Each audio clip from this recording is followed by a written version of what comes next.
Welcome to our special edition of our weekly podcast from the Colegio Médico Santiago with a very special guest today, Ann Danaiya Usher. Ann has a background in environmental journalism in Southeast Asia, working at The Nation in Bangkok, and was one of the first journalists to write about AIDS in Thailand with several awards. Since mid-1990s, Ann has worked in the independent Oslo-based journal Development Today that covers multilateral development aid. And also Ann contributes articles on global health to the Lancet, being the last one, A Beautiful Idea, How COVAX Has Fallen Short, recently published in June 2021. And from the Colegio Médico Santiago, we are interested in knowing more and communicating about the COVID-19 vaccines distribution around the globe. And therefore, we are highly grateful of being today with Ann to talk about this topic. Hi, Ann, how are you doing? I'm fine, thank you, Francisca. Thank you.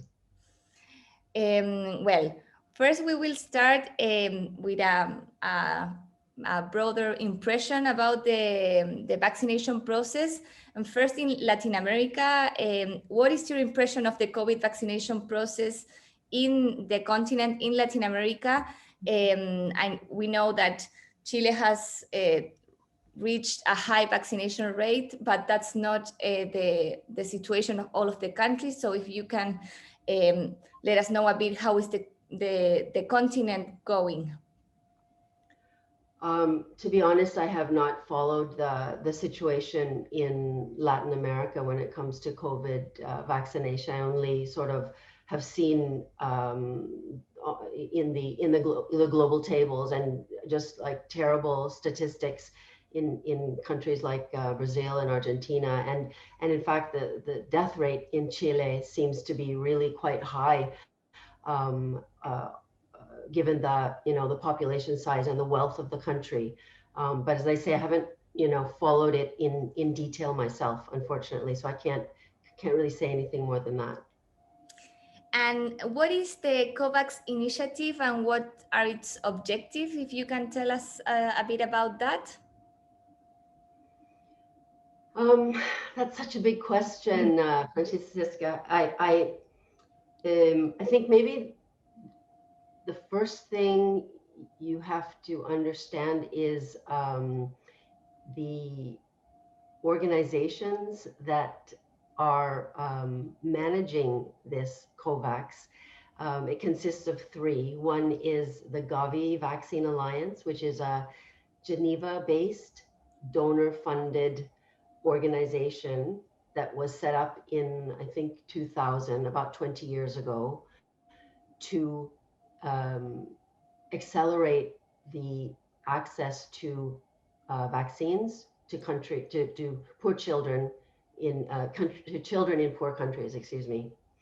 COVAX is also run by the World Health Organization, and the third organization involved in COVAX is called CEPI, CEPI, which stands for Coalition for Epidemic Preparedness and Innovations, which is a new-ish organization, 4 or 5 years old, based out of Oslo and London. I think Gavi is the one that we really need to understand. It's a so-called vertical global health initiative, which is focusing very specifically on vaccines as one tool in global health and in finding ways to accelerate the access for children in poor countries, as I said. And when the pandemic hit, Gavi was kind of active from the very beginning in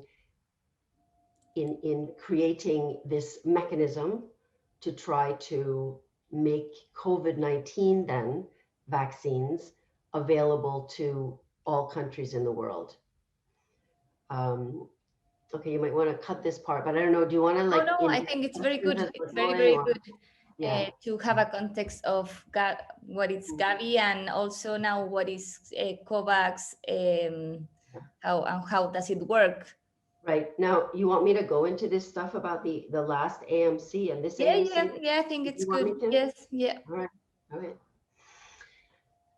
Okay, so I'll try and give you a sense of where COVAX came from. The original name of COVAX was a COVID-19 vaccine advance market commitment. Advanced Market Commitment, AMC. So when I say AMC, that's what I'm referring to. Now, an advanced market commitment is a kind of a financing mechanism, quite innovative. It hasn't been tried very many times before, where donors, rich country governments, come together with a big sum of money and kind of put up a guarantee and say, okay, we will promise to pay this much money, and that's supposed to pull manufacturers towards this money to make the vaccine available for poor countries. Okay, so where did this come from? The COVAX AMC was directly modeled on another AMC, Advanced Market Commitment, which was set up back in around 2008, also run by Gavi, to try to accelerate the access to pneumonia vaccine, at that time quite a new vaccine, for children in poor countries. Because the idea was that whenever a new vaccine comes out, right, the rich countries can afford it, but the poor countries have to wait 10, 20 years, right, to get access, to waiting for the price to fall, or for generics to be invented, or for new suppliers to come in. And I followed the evolution of the pneumonia vaccine AMC over the last decade or so.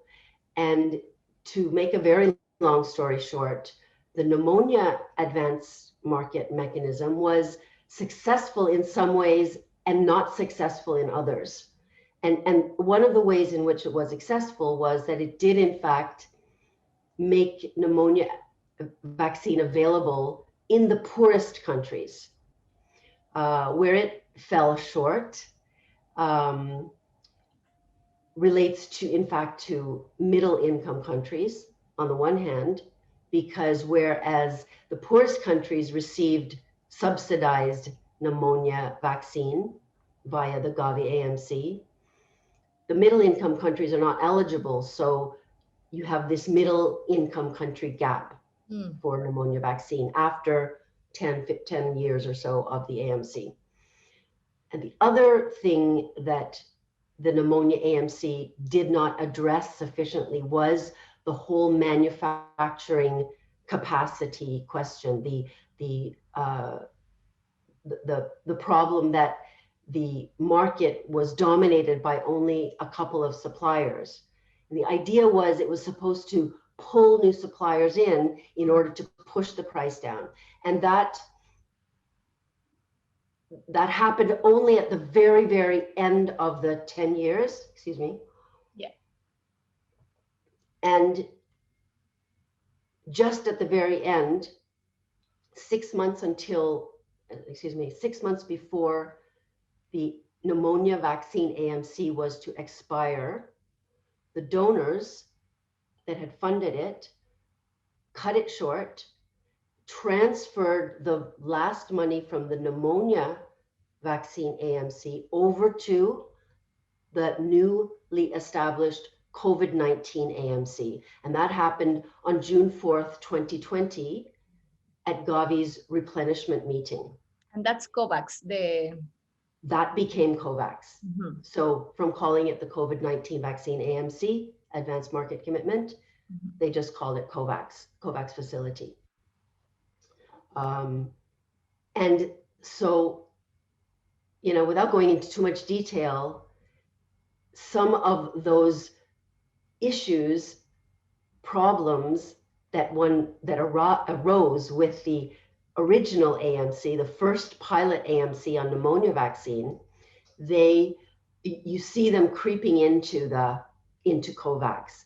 And I would argue that Gavi and other proponents of COVAX have not been rigorous enough in their assessment and evaluation of the both positives, but also the shortcomings of the original AMC. You want to do that. You want to know, of course, you want to know how it's successful, but you really want to know in what ways it fell short in order to, improve it the next time round. And I would argue that that didn't happen, and that, in fact, COVAX was created in kind of a bubble of secrecy, very little transparency, very, very difficult to extract information about, what sort of ideas were being tossed around, who made the decisions, and how do we come up with the creature that, we have today. Perfect. And as the main objectives of COVAX is to improve the distribution of the vaccines to lower income countries. Is that correct, or is it further than that, the initiative? Yeah, no, the absolutely the aim of COVAX at the beginning was it was like, they call it a moonshot, right? It was like it was supposed to be a hugely ambitious, never before tried kind of audacious project of humanity, to make vaccine make vaccine accessible, available to all countries. And all countries means the poorest countries, because those are the ones that won't be able to afford it, right? A new vaccine that was coming out. And it's really important to point out that COVAX was kind of invented in the first half of 2020, before, right? During the first 6 months of the pandemic, when nobody knew how the virus was behaving, and even more importantly, whether and when there would ever be a vaccine, and whether it would be one, or whether there would be 15, or dozens, as we now see. And some questions in the same line. Who is funding currently COVAX? We know there are different sources, and also is there an objective to have incidents in the pharma policies, or is it because when you know that the different vaccines have different prices, and is it COVAX aiming to negotiate those prices to avoid vaccines being too expensive, for example, or is it just the funding and the distribution?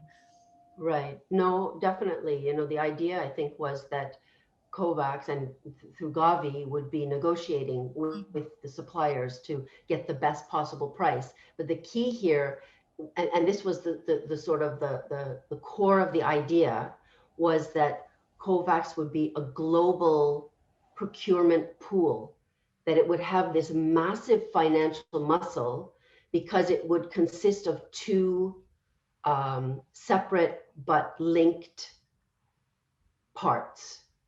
Okay, so one part, which I've described, is the AMC, mainly aid-funded charity mechanism, where rich countries would put in a big sum of money to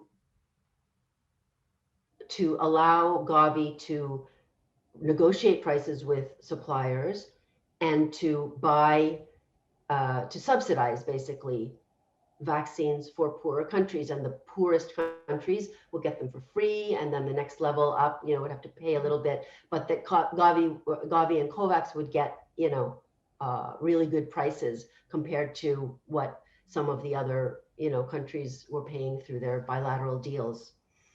That was one leg.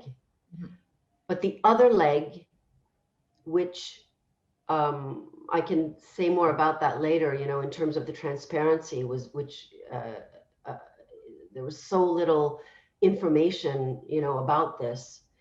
The other leg was described, it was called the self-financing arm of the COVAX facility. And the idea here was that rich countries That is to say, countries that finance the vaccines themselves and are not subsidized as the AMC countries would be, that the self-financing countries, should I take a break? Oh, yeah. Okay. Are you all right? Yes, yes. Yeah, okay.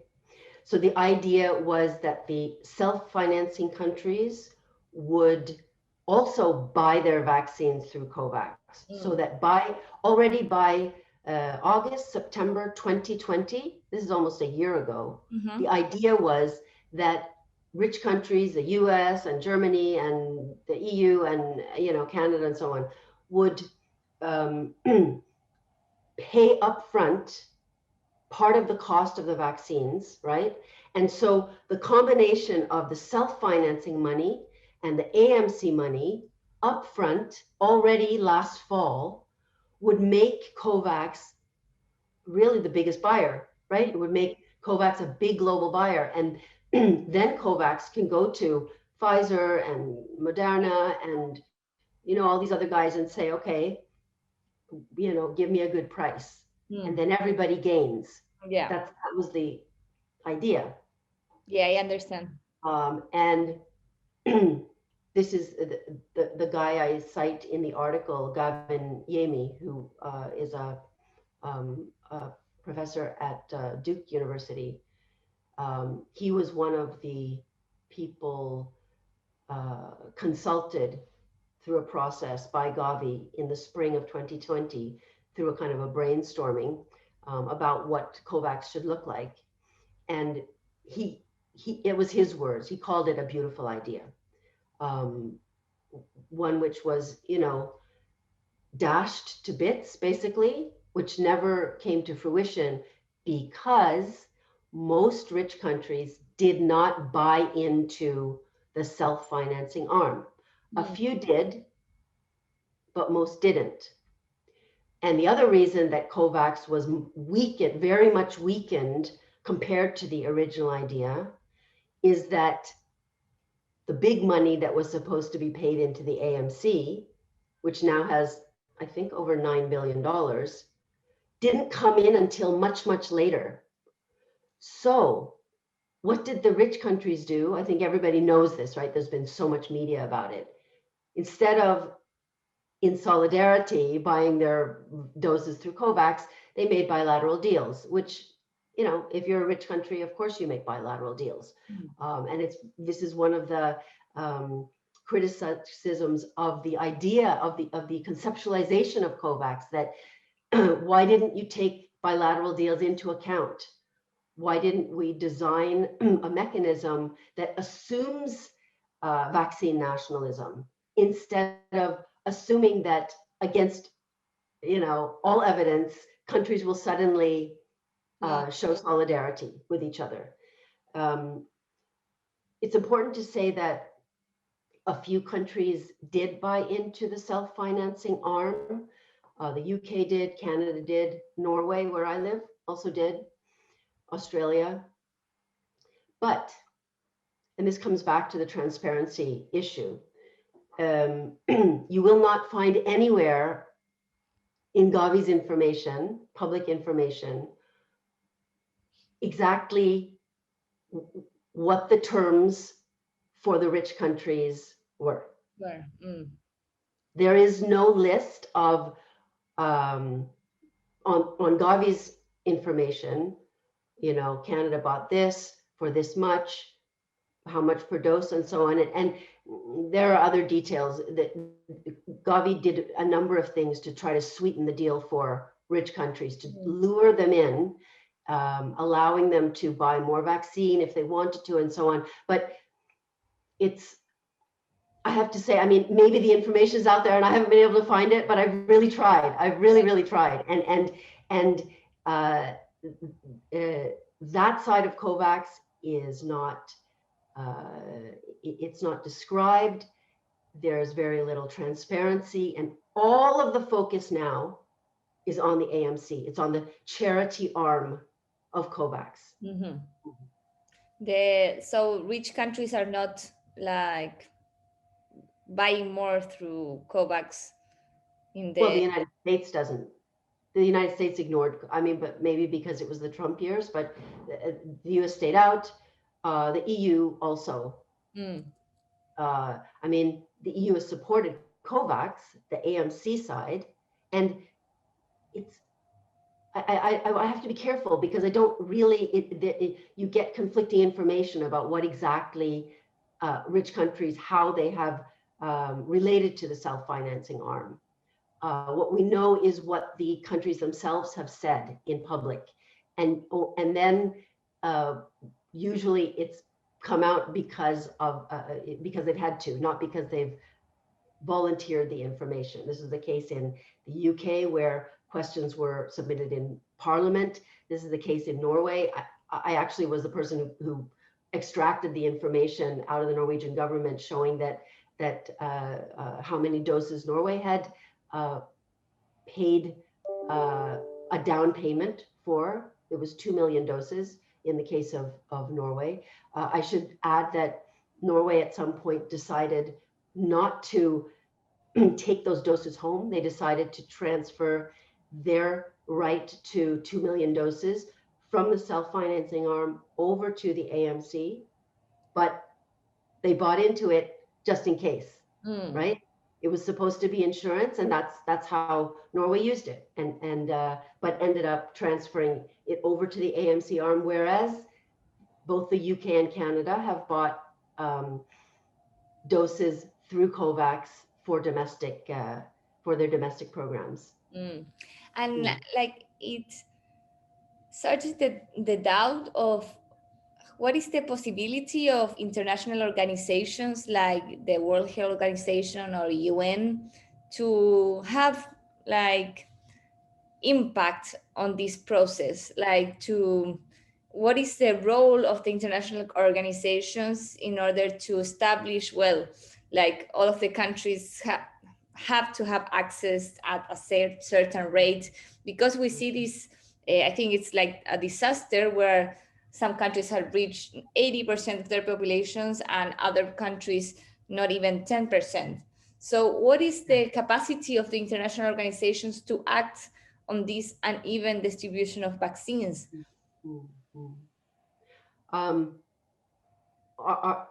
Are you asking me what is the role of an organization like WHO in influencing how COVAX works, or in general? Or in general, maybe.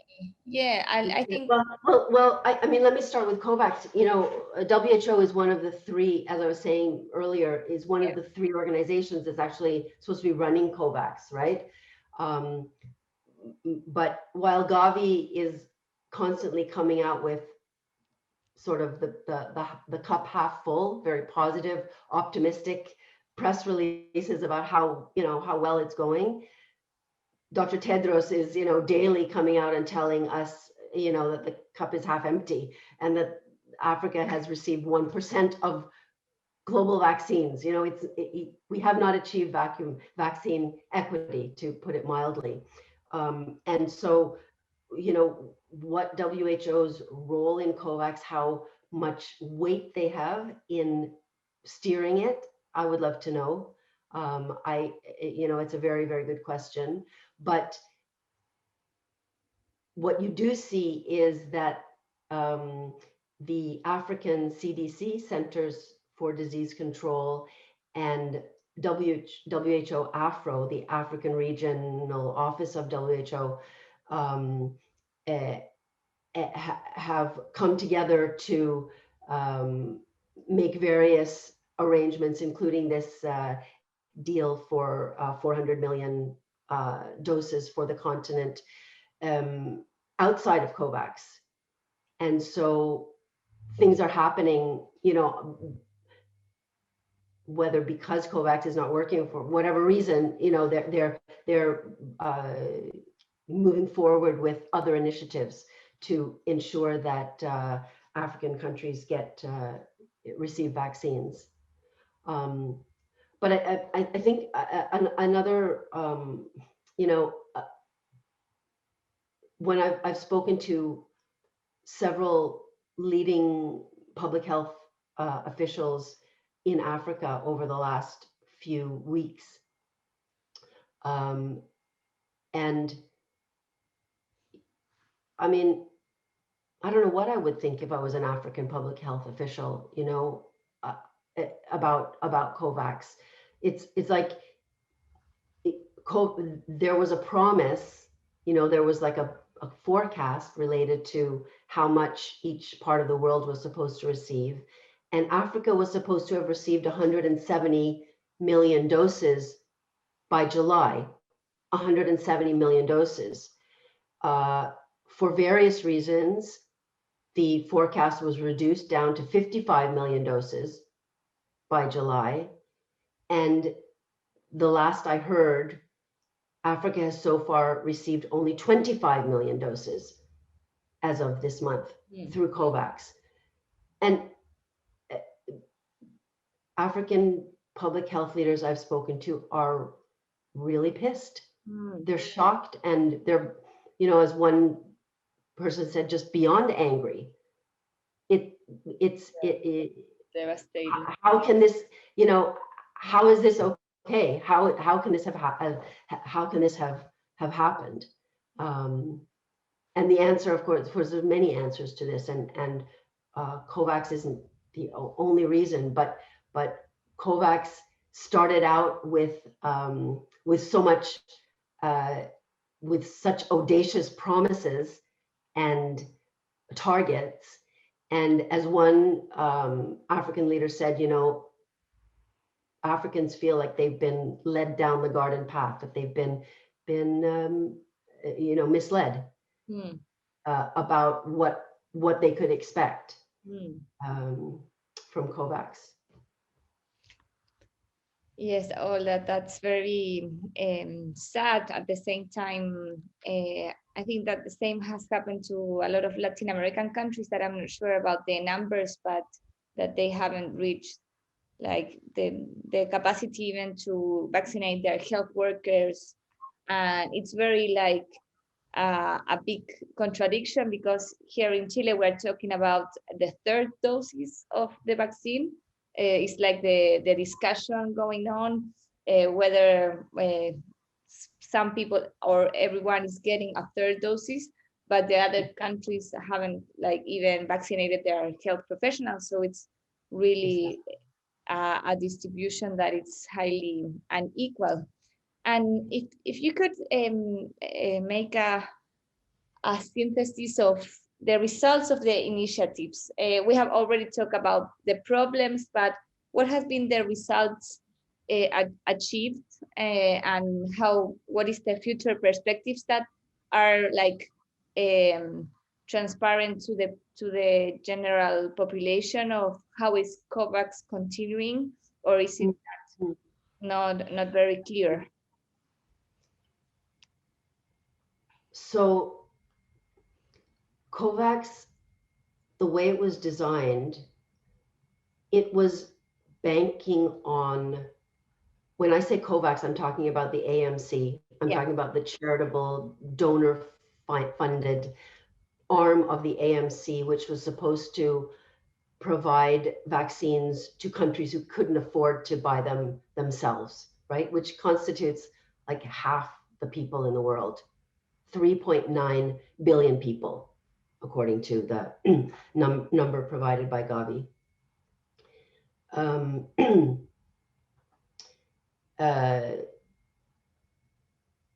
COVAX plans to provide, I think it is about 1.5 billion doses to these countries by December. And then the numbers will be climbing after that. So starting very, very slowly, what they forecast is rapid increase up to December as various suppliers come online. It's not, they don't say which suppliers they think is going to provide, but they say they give you the numbers in these vaccine forecasts, vaccine supply forecasts. But if even for July, I don't know if they're on target. Just for Africa, it's supposed to be 55. It's right now only 25. So are they going to make 55 by the end of the month? I don't know. And if they don't meet the July target, is that a sign that they're not going to be able to maintain this steep curve that they are promising? But I mean, you can hear from the numbers, right? That 1.5 billion doses for 3.9 billion people by the end of 2021 is not that works out to about, I think they say 23% coverage. Mhm. That's optimally if COVAX manages to reach its target. And this actually leads to one of the big sort of mysteries of COVAX, which is something that I'm really trying to pursue right now in deepening my understanding. And that is why COVAX set a goal from the start to vaccinate 20% of the world's population. So if your principal aim is vaccine equity, right? Why would you only aim for 20%? Mm. What if, and the argument the argument that I hear is that, well, 20% is our estimation of healthcare workers plus vulnerable people plus whatever, right? So it's like an at least number. It's like a floor. But then who's going to cover the rest? If you're a country like Mali or Malawi or something, then you can't, with a very, very weak health system and not a chance to finance this yourself, and COVAX is covering 20% in principle, right? Who's covering the other 50% that's supposed to bring you to 70% herd immunity?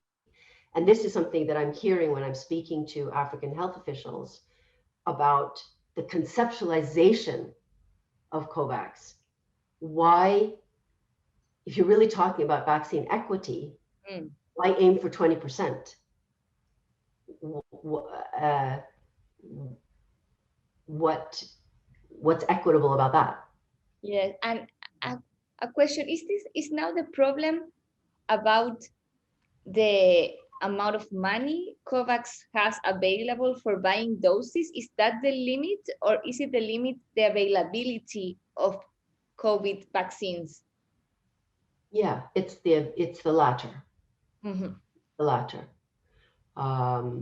Linked to the money issue, as I said, the COVAX has $9 billion approximately now, I believe.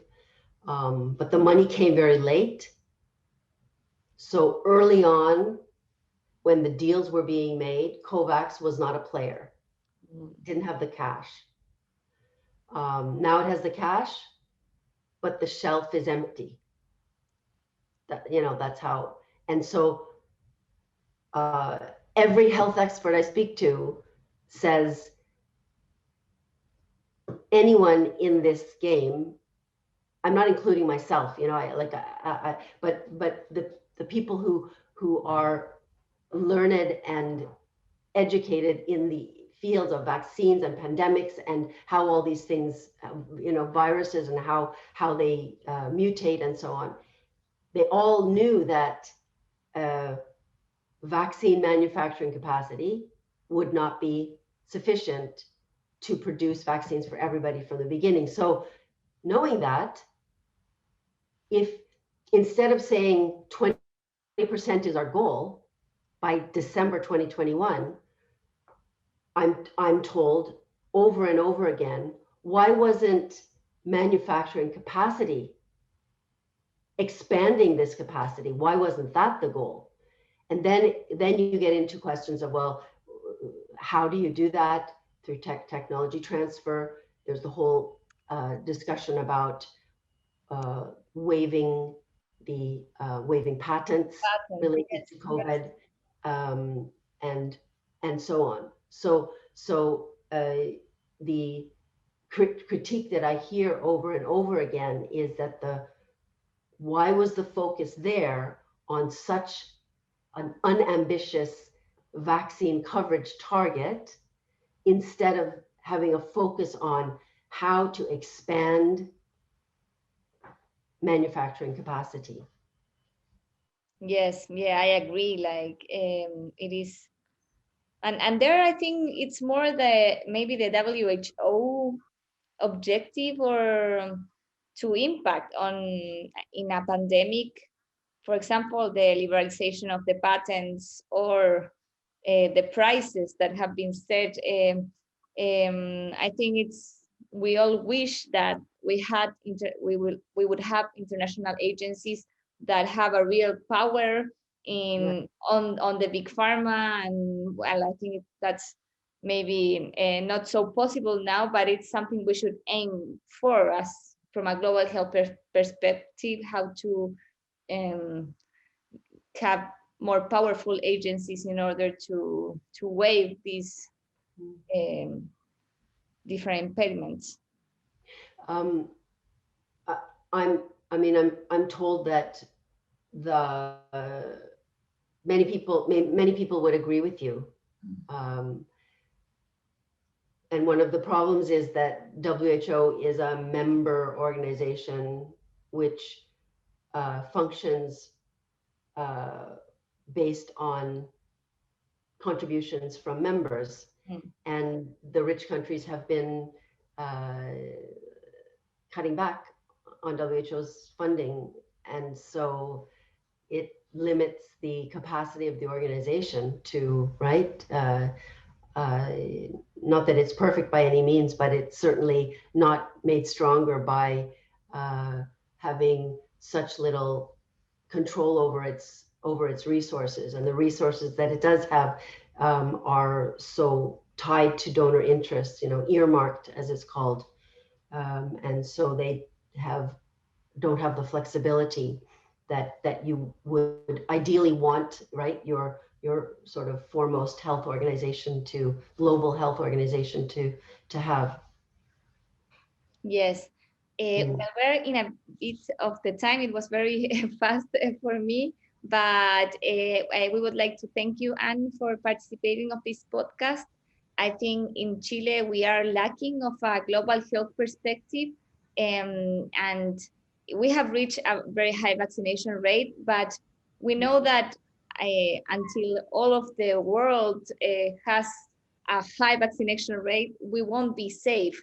And that's especially now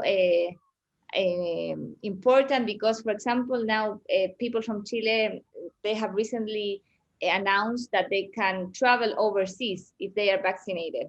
But on those travels, of course, they can get the virus if not all of the countries have these high vaccination rates.